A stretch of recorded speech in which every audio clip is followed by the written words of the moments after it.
Complex number class 11th। तो इस video में हम लोग कॉम्प्लेक्स प्लेन आर्गेंट प्लेन क्या होता है इसके बारे में जानेंगे। सो बेसिकली हम एक एक्स और वाई प्लेन हमने बनाया है, और जो भी एक्स वाई प्लेन है इसी को हम लोग कॉम्प्लेक्स प्लेन बोलते हैं या आर्गेंट प्लेन बोलते हैं। ठीक है, कहीं कहीं बुक में जैसे आर डी शर्मा में लिखा हुआ कि द प्लेन इन विच जिस प्लेन में we represent a complex number geometrically, किसी भी कॉम्प्लेक्स नंबर को हम लोग जियोमेट्रिकली शो करते हैं उस जिस प्लेन में, उस प्लेन को हम लोग कॉम्प्लेक्स प्लेन या आर्गेंट प्लेन बोलते हैं।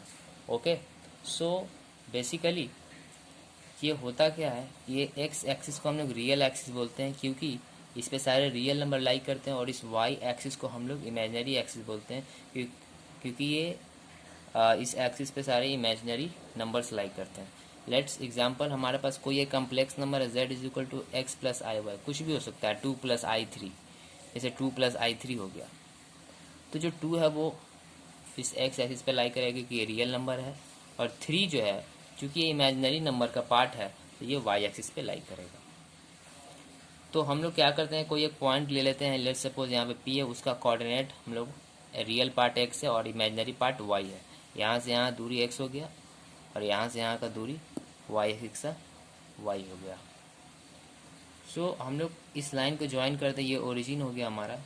तो पाइथागोरस थ्योरम से हम लोग जानते हैं कि ये हाइपोटेनस हो जाएगा, और हाइपोटेनस का जो स्क्वायर होगा वो बेस का स्क्वायर और हाइट का स्क्वायर के सम के बराबर होगा।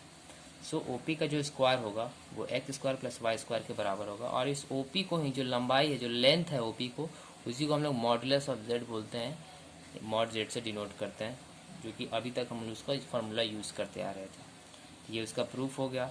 तो मॉडुलस ऑफ जेड होता क्या है, रियल पार्ट ऑफ जेड का square plus imaginary part of Z का स्क्वायर। तो नाउ अब हम लोग आर्गूमेंट और एम्पलीट्यूड के बारे में जानेंगे।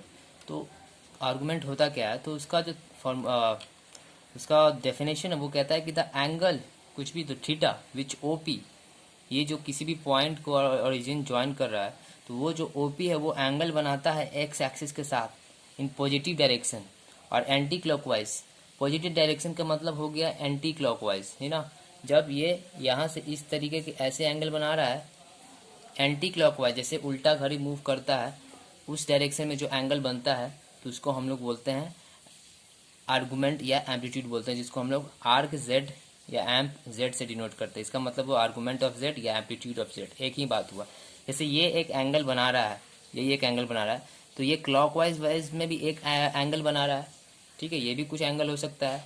लेट्स मान लेते हैं ये इधर एंटी क्लॉकवाइज में इधर की ओर एंगल बना रहा है, तो ये 60 डिग्री हो गया, और ये क्लॉकवाइज में ये 120 डिग्री हो जाएगा, ये भी एक थीटा बना रहा है। लेकिन हम लोग क्लॉकवाइज वाला एंगल को नहीं देखेंगे, हम लोग जो एंटी क्लॉकवाइज वे में जो एंगल बन रहा है, जो positive direction of x axis ये पॉजिटिव है, ये निगेटिव हो गया, तो पॉजिटिव एक्स एक्सिस पे जो एंटी क्लॉकवाइज वे में जो एंगल बना रहा होगा ओपी के साथ, उसको हम लोग क्या बोलते हैं, आर्गूमेंट ऑफ जेड या amplitude of Z. Okay, so clear हुआ।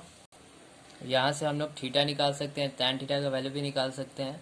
अगर थीटा निकालना, अगर हमको y और x का वैल्यू पता हो, कोई एक कम्प्लेक्स नंबर, तो हम थीटा का वैल्यू निकाल सकते हैं। तो जो tan थीटा होगा वो p/b होता है, थीटा के सामने वाला p होता है, तो p हमारा क्या है, y/x, और y है क्या, इमेजिनरी पार्ट ऑफ z है और ये रियल पार्ट ऑफ z है, तो theta is equal to tan उधर जाएगा तो tan इनवर्स हो जाएगा, tan inverse imaginary part of z by real part of z। So हमारे पास अगर कोई क्वेश्चन दिया हुआ है कॉम्प्लेक्स नंबर और इसे हमें रिप्रेजेंट करना है, तो हम ग्राफ पे, इस प्लेन पे हम इसको रिप्रेजेंट कर सकते हैं ज्योमेट्रिकली।